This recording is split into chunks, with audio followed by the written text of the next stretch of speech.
Šodien Kivī TV viesojās paintball klubā Bušs, kur norisinās jau 4. gadskārtējais Latvijas skolānu paintball čempionāts.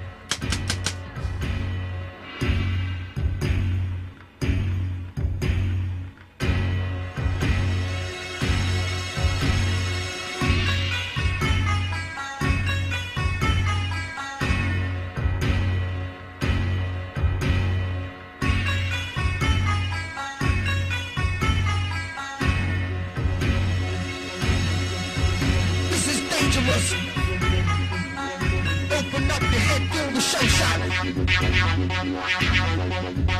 This is dangerous. I walk through minefields and watch your head rock.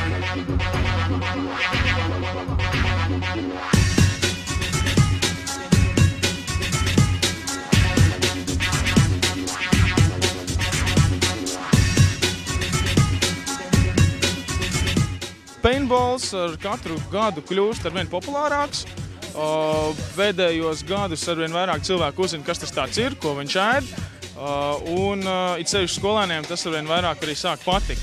Mēs spēlējam profesionāla tipa paintballu tikai skolēniem, kur noteikumi nedaudz pieskaņoti, respektīvi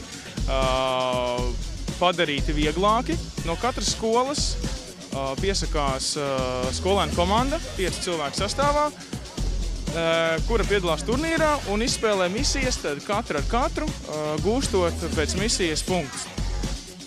Būtiskas nianses, izņemot sniegu, nav. Tad misijas mums paliek nemainīgas, mainās komandas. Tad ir 2 komandas, kas brauc katru gadu, pārējās visas ir jaunas komandas, kas izmēģina spēkus paintballā, ekstrēmajā sportā. Katru gadu komandu skaits palielinājās, šogad komandu skaits mazliet ir mazāk, tad 10 komandas piedalās, cits gads bija 16 komandas. Šogad pirmo gadu ir tik daudz sniega, kā mēs redzam, ziema ir mazliet ievilkusies, bet tas netraucē mums organizēt pasākumu. Vai tas, ka esat jauns, arī kaut kā iespaido jūsu spēles rezultātu? Mums iespaido tas, ka mēs regulāri spēlējam jau paintball kāds 3-4 gadus. Būtiski ietekmē tas, ka mēs arī bieži trenējamies un tā komandas saliedētība ir lielāka. Vai tavuprāt, vecuma vai garuma atšķirībām ir kāda nozīme šajā sporta veidā?